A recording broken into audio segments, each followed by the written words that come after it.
श्री असाउद्दीन ओवैसी। बहुत बहुत शुक्रिया सर। स्पीकर सर, मैं ये वक्फ तरमीमी बिल की मुखालिफत में खड़ा हुआ हूं। किसी एक शायर ने बड़ा अच्छा कहा था, जब भी ज़मीर और ज़र्फ का सौदा हो दोस्तों, जब भी ज़मीर और ज़र्फ का सौदा हो दोस्तों, कायम रहो हुसैन के इनकार की तरह। सर, ये वक्फ तरमीमी बिल भारत के गयूर मुसलमानों के ईमान पर, इबादत पर एक हमला है। नरेंद्र मोदी की हुकूमत ने इस मुल्क की सबसे बड़ी अक़लियत के खिलाफ एक ऐलान जंग कर दिया, और ये जंग सिर्फ मेरे जिस्म पर है, बल्कि मेरी आज़ादी पर, मेरी समाजी और माशी मार्जिनलाइजेशन पर है, मेरी शहरियत पर है, मेरे मदरसे, मस्जिदों, खानखाहों को और दरगाहों को निशाना बनाया जा रहा है। और ये हुकूमत सच्चाई को नहीं बयान कर रही है कि ये तरमीमी बिल से मुसलमानों का तहफ़्फ़ुज़, तरक्की और गुर्बत का खात्मा होगा। ये सरासर झूठ है। सर, अगर आप आइन के आर्टिकल 14 को देखेंगे तो उसमें लिखा हुआ है इक्वल प्रोटेक्शन। अब आप देख लीजिए सर कि हिंदू, सिख और जैन को और बौद्ध को उनके एंडोमेंट में तहफ़्फ़ुज़ मिलेगा, क्योंकि उनका एंडोमेंट बाय यूजर बरकरार है और उनका एडमिनिस्ट्रेशन उनके हाथ में होगा।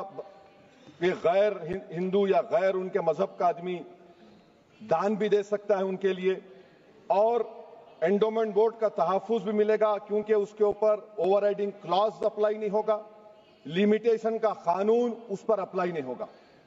उसके बरक्स ऑपोजिट आप देख लीजिए, मुस्लिम वक्फ को वक्फ बाय यूजर निकाल दिया गया।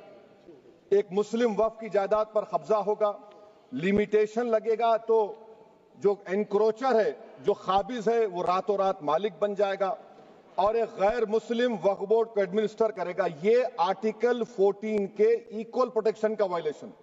अब आर्टिकल 14 में सर इक्वालिटी बिफोर लॉ भी है, और उसका कैसा वायलेशन हो रहा है कि कोई आर्बिट्ररी स्टेप नहीं ले सकता और कोई भी ऑफिशियल किसी भी तरीके से गलत आर्बिट्ररी फैसला नहीं लेगा। यहां पर आप एक डेजिग्नेटेड ऑफिसर को रखकर वो फैसला लेगा कि ये जायदाद वक्फ की है, गवर्नमेंट की है। क्या ये प्रिंसिपल्स ऑफ नेचुरल के खिलाफ नहीं है, जिसका तकर्रुर एग्जीक्यूटिव करती है? ये हमारे theory of separation of powers, Bharat के आइन का बेसिक स्ट्रक्चर का हिस्सा है। क्या इसका वायलेशन नहीं है?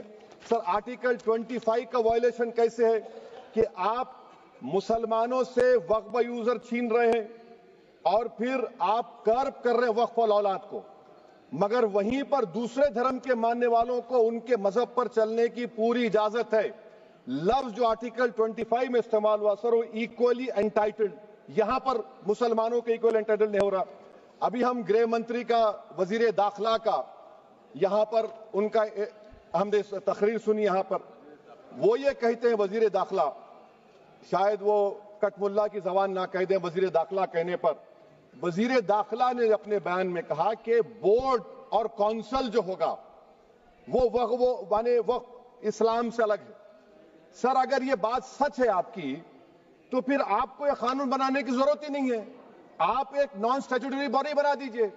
ये जो कानून बन रहा है ना सर, ये आर्टिकल 26 इसका सोर्स है, और आर्टिकल 26 जब इसका सोर्स है तो आर्टिकल 26 का ABCD क्या कहता है कि रिलीजियस डिनोमिनेशन को अपने मजहब के अफेयर्स खुद चलाना, मूवेबल इमूवेबल प्रॉपर्टी को लेना और एडमिनिस्टर करना।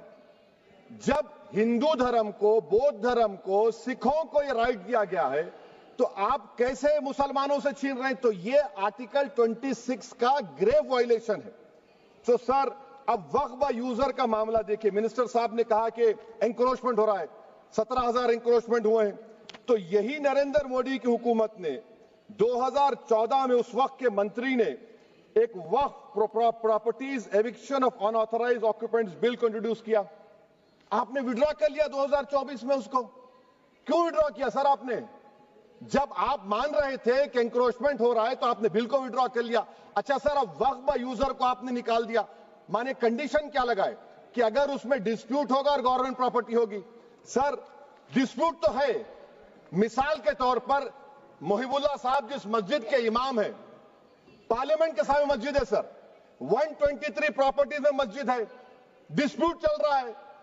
कल कलेक्टर या डिस्ट्रिक्ट ऑफिसर बोलेगा कि भाई साहब ये गवर्नमेंट प्रॉपर्टी है, स्टिकर लगा दिया जाएगा, मस्जिद बंद गवर्नमेंट प्रॉपर्टी हो गई, होगी ना सर। अब ये बताइए, आप जब से यहां पर पूरे बीजेपी रूलिंग पार्टी हमको ज्ञान दे रहे हैं कुछ नहीं होगा, कुछ नहीं होगा, मैं दलील के साथ बता रहा हूं आपको। ये मस्जिद दिल्ली गवर्नमेंट बोलती हमारी है, वक्फ दिल्ली वक्फ बोलता हमारी है, तो सर वक्फ बाय यूजर, अगर मैं अपनी गवर्नमेंट के खिलाफ वक्फ बोर्ड वक्फ बाय यूजर इस्तेमाल नहीं करेगा तो क्या है सर। अच्छा, ये अमेंडमेंट जब हो जाएगा तो मुझे कहने दीजिए सर, सिर्फ प्राचीन मंदिरों की हिफाजत होगी, मस्जिदों की नहीं होगी। अब सर आप आ जाइए, अगर डिस्प्यूट मेरा एंशिएंट मॉन्यूमेंट से वक्फ का, एक मिसाल दे रहा हूं, दिल्ली में 172 वक्फ प्रॉपर्टीज एएसआई कंट्रोल में है, मैं तो हार ही गया वो, क्योंकि मेरे पास डॉक्यूमेंट नहीं है। आप कह रहे हैं कि डॉक्यूमेंट चढ़ाओ, अगर मेरा गवर्नमेंट से डिस्प्यूट चल रहा है मैं तो क्लेम ही नहीं कर सकता, क्योंकि आप जज बनेंगे, आप ही फैसला करेंगे, और जब तक आप फैसला नहीं करते वो वक्फ की प्रॉपर्टी नहीं होगी, वो प्रोविजन डाल दिया आपने। अच्छा, अगर मेरा डिस्प्यूट एनक्रोचर से होगा सर, तो एनक्रोचर में तो आपने तो 107 को डिलीट कर दिया, आप रातों रात खाबिज को, एनक्रोचर को मालिक बना रहे हैं। सर मैं ये पूछना चाहता हूं आपके जरिए हुकूमत से, एक मुंबई में एक बहुत बड़े दौलतमंद है, खोजा बरादरी का यतीम खाना था, उन्होंने 2004 या 5 में 22 करोड़ में खरीद लिया। वो केस सुप्रीम कोर्ट में कि आप उनको मालिक बनाना चाहती है लिमिटेशन एक्ट अप्लाई करके, हमको बताइए, हम जानना चाह रहे हैं। और सच्चर कमेटी ने सर 2007 में कहा कि दिल्ली के 123 प्रॉपर्टीज की मार्केट वैल्यू 6000 करोड़ की। आज हम 2025 में आ गए, क्यों आप उन प्रॉपर्टीज के खिलाफ पड़े हुए? 1976 में उस वक्त के वजीर आजम इंदिरा गांधी लेटर लिखा, इसको आप दे दीजिए, मगर आप उसको मानने को तैयार नहीं है। तो सर और एक जो झूठ फैलाया जा रहा है, management empowerment efficient development, sir this bill takes any management from the hands of Muslims, disempowers the waqf in comparison to any other stakeholder, takes away the efficiency of administration and hampers development. Waqf disempowerment in the name of efficiency, inefficiency is being created. The progress of development from pre-independence till today is sought to be destroyed. Sir अभी हमारे home minister साहब ने फजल पुकाया case का जिक्र किया। Sir मैं आपसे गुजारिश करूंगा कि होम मिनिस्टर जरा अच्छे लोगों को रखकर इंफॉर्मेशन ले। फजल पुकाया का ऑबिटर क्या है? इट इज ऑबिटर, वो रेशो डेसिडेंडाई नहीं है जो आपने कहा है। अच्छा सर, शेड्यूल ट्राइब के बारे में कहा, क्या शेड्यूल ट्राइब में मुसलमान नहीं होते? शेड्यूल कास्ट में नहीं होता मुसलमान, शेड्यूल ट्राइब में मुसलमान होता। तो क्या आर्टिकल 25 मेरा चला गया, आर्टिकल 26 चला गया, आर्टिकल 14 चला गया, 15 चला गया, 29 चला गया? लक्षद्वीप का एक मुसलमान एमपी है, क्या उसको राइट नहीं है क्योंकि ट्राइबल है? क्या कह रहे हैं आप? इस ऐवान को क्यों गुमराह कर रहे हैं आप शेड्यूल ट्राइब के नाम पर? सर और एक चीज जो आपको बता रहा हूं सर, अब आप जब आर्टिकल 26 से मेरा सोर्स है, तो आप सेंट्रल वक्फ काउंसिल में 22 में से 11 आप नॉन मुस्लिम को बना सकते हैं, रिलीजन न्यूट्रल आपने कह दिया, और आप बनाएंगे, क्यों बनाएंगे आप? स्टेट वक्फ बोर्ड में 7 नॉन मुस्लिम होंगे और 4 मुसलमान, क्यों होंगे? क्योंकि आप लॉ में 95 में डायरेक्ट मैनेजमेंट में ले सकते हैं 5 साल के लिए। आप वक्फ बाय यूजर को आप कलेक्टर डिस्ट्रिक्ट ऑफिसर बोलेगा ये वक्फ की प्रॉपर्टी नहीं है, तो वो वक्फ बोर्ड खामोश बैठ जाएगा, कुछ एक्शन ही नहीं लेगा, क्योंकि वो आपके प्यादे हैं। अच्छा, जब आप नॉमिनेट करेंगे सर मैं मोदी गवर्नमेंट के खिलाफ नो कॉन्फिडेंस ला सकता हूं, मगर वक्फ बोर्ड का चेयरमैन जो नॉमिनेट होगा उसके खिलाफ नो कॉन्फिडेंस नहीं ला सकते, हम बिल्कुल नहीं ला सकते। क्या मजाक है बताइए आप? ये डेमोक्रेसी है? नॉमिनेट भी स्टेट गवर्नमेंट करेगी, वो अगर डिक्टेटर बन जाएगा जैसा आज भारत में हो रहा है तो वो भी नहीं हटेगा। कम से कम यहां पर तो इलेक्शन है, वहां पर तो आप 5 साल झेलते रहो उसको। अच्छा सर, अब ये जो क्लॉज 11 और क्लॉज 9 आप 16AA से देखिए, where the qualification of the members of the board has been limited only to 3 categories contained in 14(1)(c).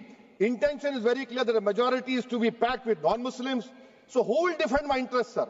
If I cannot depend on the state waqf board, central waqf council, which are going to comprise non-Muslims, this in itself is a clear violation of Article 26, 14 and 15, sir. अच्छा sir, CO पहले 95 act में था कि word मुस्लिम, आपने गायब कर दिया उसको। अरे आखिर क्यों इतनी नफरत है आपके लफ्ज मुसलमान से? अच्छा फिर क्या कह रहे हैं आप कि ये भी आर्टिकल 26 का वायलेशन है। सब जितने हिंदू धर्म के प्रॉपर्टीज हैं, सिख धर्म के हैं, बौद्ध के हैं और आपके जैन के, वहां पर उन्हीं के मजहब का ऑफिसर होगा। और कहां पर नहीं होगा? वक्फ बोर्ड में। Waqf board is a pure religious institution, इसको समझने की जरूरत है।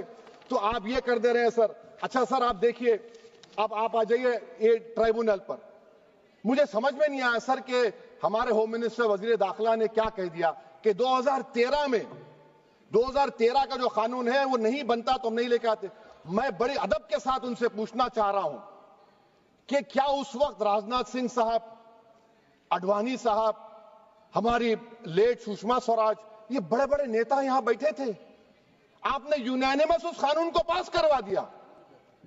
कीर्ति आजाद थे उस वक्त, अब यहां बैठे हैं वो टीएमसी में। तो क्या आप गलत थे या वो गलत थे? हमको बता दीजिए, आप बता दीजिए। क्योंकि अगर अडवाणी आपके लिए बहुत बड़ा नेता है, मेरे लिए नहीं हो सकते, आपके लिए आपने पद्मश्री दिया उनको। मोहतरमा सुषमा स्वराज की जबरदस्त तकारीर का मैं कायल हूं। वो बैठकर उस 2013 को यूनानिमस पास कर दिए। मुझे कंफ्यूजन है कि क्या अमित शाह, नरेंद्र मोदी बड़े हैं या अडवाणी बड़े हैं? आपके लिए आप तय कर लीजिए। अच्छा सर, आपके tribunal sir, railway Clements tribunal, NGT tribunal, income tax, वैसे 14-15 ट्राइब्यूनल है। हिंदू एंडोमेंट का ट्राइब्यूनल, सबका अपील नहीं होती, रिव्यू होता है। गृह मंत्री सरकार कह रही है कि नहीं, रोक दिए, रोक लगा। कैसे रोक लगाते हैं? रिव्यू और अपील में तो फर्क होता है ना सर। आप ही कह रहे हैं कि पूरे कोर्ट्स में बैकलॉग है और आप अपील कर रहे हैं। अच्छा सर, रिटायर्ड डिस्ट्रिक्ट जज 95 में सिटिंग डिस्ट्रिक्ट जज था, जो एडमिनिस्ट्रेटिव कंट्रोल था सीजीआई साहब, उसको निकाल दिए।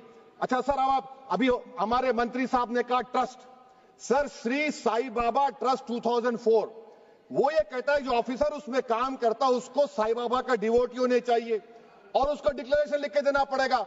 यहां पर हो रहा तो यहां पर क्यों नहीं हो रहा? अच्छा सर, आप फिर देख लीजिए, ये आपका हो गया सर। हाँ, अब अमित शाह साहब ने सेक्शन 2A के बारे में कहा और उन्होंने इस बात का इकरार कर लिया कि दाऊदी बोहरा के लिए यह बनाया गया है। मगर मैं आपके जरिए से गवर्नमेंट से पूछना चाह रहा हूं, आपने तो उस प्रोवाइजो में दाऊदी बोहरा का नाम ही नहीं लिखा। आपने उनको भी थैंक यू कर दिया, उनका नाम क्यों नहीं लिखा आपने? और सर, और गवर्नमेंट क्या कर रही है? आप मुस्लिम समाज में जो बेकार किस्म के लोग हैं उनको एक रास्ता बना रहे हैं, एग्जिट दिखा रहे हैं कि तुम्हें वक्त से बचना है तो तुम्हें ट्रस्ट बना लो। ये क्या कर रहे हैं सर आप? कम से कम उन दाऊदी बोहरा को आप दे देते। अच्छा sir, clause 3V section 36 clause 18 देख लीजिए। Oral Waqf, oral appointment has sought to be discontinued even though it is recognized practice in Islam. Muslim personal law has recognized oral waqf and 1937 Shariat Application Act. Sir आप clause 39 पर आ जाइए। 5 साल के लिए मुसलमान। मैं किरण रिजिजू से पूछना चाहता हूं, सर दाढ़ी रखे तो मुसलमान प्रैक्टिसिंग है या क्लीन शेव आपकी तरह है? तो बताइए हमको, प्रैक्टिसिंग क्या होगा? अच्छा, किसी को पकड़ के मॉब लिंच कर दिया और बोले कि JSR का नारा लगाया, और वो JSR का नारा लगाया तो क्या मुसलमान रहेगा? नहीं रहेगा। या फिर देश के प्रधानमंत्री ने कहा था कपड़े देखकर पहचानो, तो क्या कपड़े देखकर आप कह देंगे? अच्छा, अगर कोई क्रिश्चियन हिंदू धर्म कबूल करता है तो क्या वो मंदिर को नहीं दे सकता प्रॉपर्टी? फिर भारत के संविधान में आर्टिकल 300 क्यों है सर? राइट टू इक्वालिटी क्यों है? फ्रीडम ऑफ रिलीजन क्यों है? 5 साल कहां से लाएंगे? अच्छा सर, और एक चीज सर, और एक चीज मैं आपको बोल के खत्म कर दूंगा सर।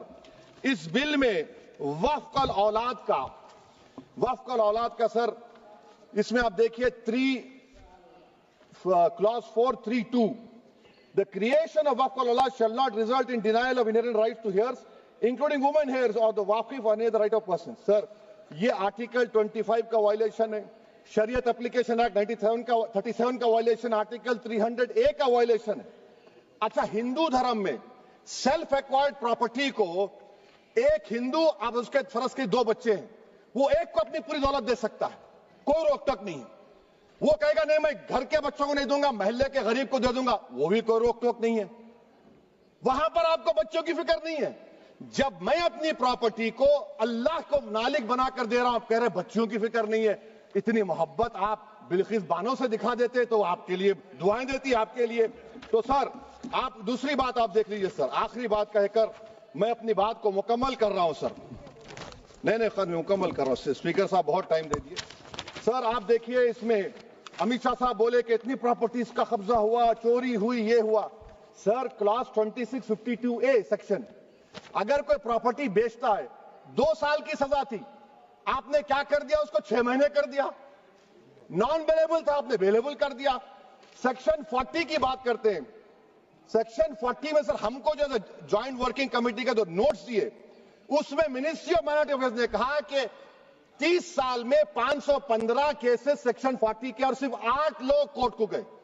वक्फ यूजर का कानून तेलंगाना आंध्रा में है, सेक्शन 40 का कानून तमिलनाडु 63 है, आंध्र प्रदेश में 43 है। और सर आप डायरेक्शन दे रहे हैं, अच्छा क्लॉज 4218B देखिए सर, आप रूल बना रहे हैं, कोऑपरेटिव फेडरलिज्म के खिलाफ है, इतना रूल बना रहे हैं। और आखिर में सर मैं आपको बताना चाह रहा हूं स्पीकर साहब, ये बिल का मकसद सिर्फ मुसलमानों को जलील और रुस्वा करना है, मुसलमानों को दूसरे दर्जे का शहरी बनाने का इनका मकसद है। सर अगर आप हिस्ट्री को पढ़ेंगे तो महात्मा गांधी उस वक्त के व्हाइट अफ्रीका में सफेद फार्म अफ्रीका के कानून को महात्मा गांधी ने कहा था कि ये मेरा कॉन्शियंस इसको मानता नहीं है, मैं इस कानून को कबूल नहीं करता हूं। तो महात्मा गांधी ने क्या किया, उन्होंने उस कानून को फाड़ दिया। तो मैं गांधी की तरह इस कानून को फाड़ता हूं। ये अनकॉन्स्टिट्यूशनल है सर। इस देश में झगड़े पैदा करने का काम बीजेपी करना चाहती है मस्जिद और मंदिर के नाम पर, इसीलिए मैं इसका कंडेम करता हूं। और मैं आपसे गुजारिश करता हूं कि मैंने अपने 10 अमेंडमेंट दी हैं, आप इसको कबूल करिए सर, मुझे बोलने का मौका दीजिए और उस पर डिवीजन का मैं डिमांड भी करूंगा। Thank you sir.